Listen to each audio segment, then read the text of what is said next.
भूगोल के जो चिंतन है उसके अंतर्गत आज हम पढ़ते हैं आधुनिक शास्त्रीय काल। आधुनिक शास्त्रीय काल जो 1800 ईस्वी के बाद का माना जाता है, उसमें प्रथम और एक महत्वपूर्ण जो भूगोलवेता है वो है वॉन हम्बोल्ट। आज हम पढ़ते हैं वॉन हम्बोल्ट के बारे में। वॉन हम्बोल्ट का जो काल है वो 1769 से लेकर 1859 ईस्वी तक है। इनका जन्म टेगेल जर्मनी में हुआ था। इनकी शिक्षा फ्रैंकफर्ट और गोटिगन विश्वविद्यालय में हुई।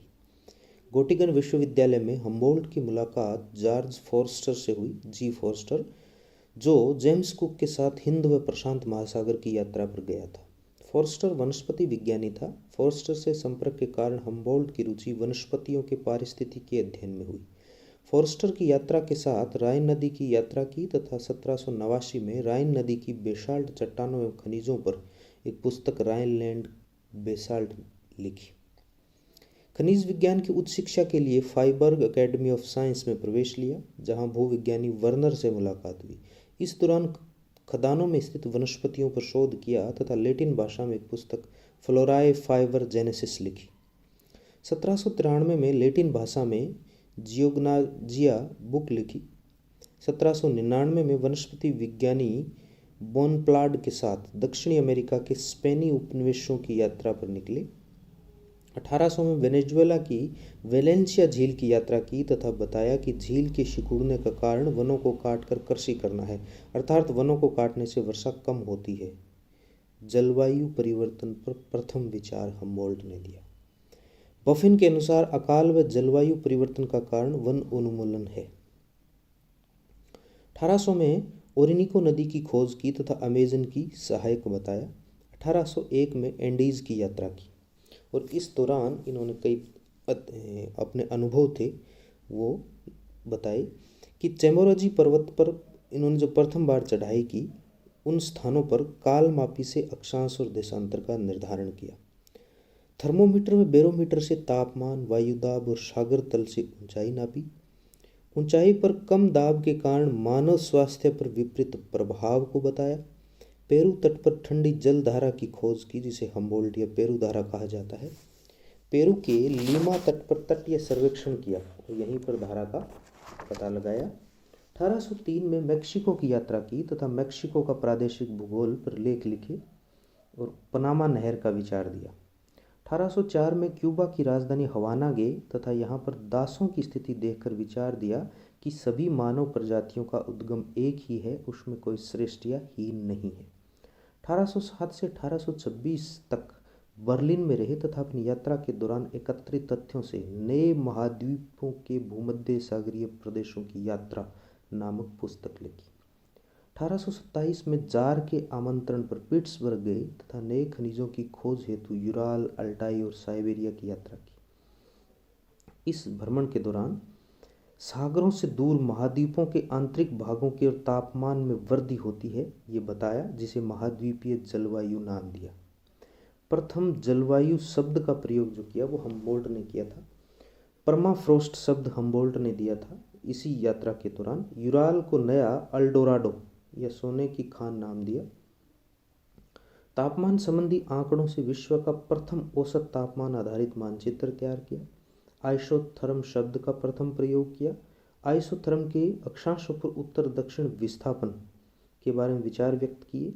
ग्रीष्म में महाद्वीप गर्म व शीत ऋतु में ठंडे क्यों होते हैं, यह भी बताया। इनकी अन्य जो पुस्तक हैं मध्य एशिया, प्रकृति दिग्दर्शन और कॉस्मोस। कॉस्मोस इनकी सबसे महत्वपूर्ण पुस्तक है, जो उन्होंने 1845 से लेकर 1862 के जो काल था उसमें लिखी थी। कॉस्मोस के 5 खंड हैं। पहले खंड में ब्रह्मांड का स्वरूप है, दूसरे में प्रकृति चित्रण में मानवीय प्रयासों का इतिहास है, तीसरे में खगोल विज्ञान का वर्णन है, चौथे में पृथ्वी का मानव ग्रह के रूप में वर्णन है और 5वें में भी मानव जीवन का वैज्ञानिक वर्णन है। हम्बोल्ट की जो अध्ययन की जो विधि तंत्र थी वो निम्न प्रकार थी। इनकी अनुभविक विधि थी। काम्टे के प्रत्यक्षवाद से प्रभावित थे ये। इनकी विधि क्रमबद्ध थी, तुलनात्मक विधि से अध्ययन करते थे, रेखा चित्रीय विधि थी, सूक्ष्म और परिशुद्धता, ये 5 मुख्य आधार थे इनकी विधि तंत्र के। अनुभविक विधि, क्रमबद्ध विधि, तुलनात्मक विधि, रेखाचित्रीय विधि और सूक्ष्मता व परिशुद्धता यानी यंत्रों से अध्ययन करना। स्पेन के मेसेटा की ऊंचाई भी इन्होंने ही नापी थी। हम्बोल्ट की जो प्रमुख भौगोलिक संकल्पनाएं जो उन्होंने कॉस्मोस के प्रथम खंड में दी थी वो निम्न प्रकार हैं। 1 नंबर, मानव ग्रह के रूप में भूतल। भूगोल में पृथ्वी का अध्ययन मानव के ग्रह के रूप में करना चाहिए। दूसरी, स्थानिक वितरणों का विज्ञान। भूगोल में क्षेत्रीय वितरणों का अध्ययन करते हैं और ये स्वतंत्र विषय के रूप में स्थापना करता है। तीसरी, सामान्य भूगोल ही भौतिक भूगोल है। भौतिक भूगोल ही भूगोल है जिसमें प्रकृति के साथ मानवीय तथ्यों का अध्ययन किया जाता है। चौथा, भूगोल भौतिक व मानवीय संबंधों का अध्ययन है। 5वां, तथ्यों की विषमांगता। भूगोल में स्थानों की भिन्नता का अध्ययन किया जाता है। 6, पार्थिव एकता। पृथ्वी की पार्थिव एकता में विश्वास था इनका, यानी विभिन्नता में एकता को मानते थे। प्रकृति एक जैव इकाई है और प्रकृति के जैविक अजैविक तत्व जो हैं वो अंतर संबंधित है। ये उनकी मुख्य भौगोलिक संकल्पनाएं हैं।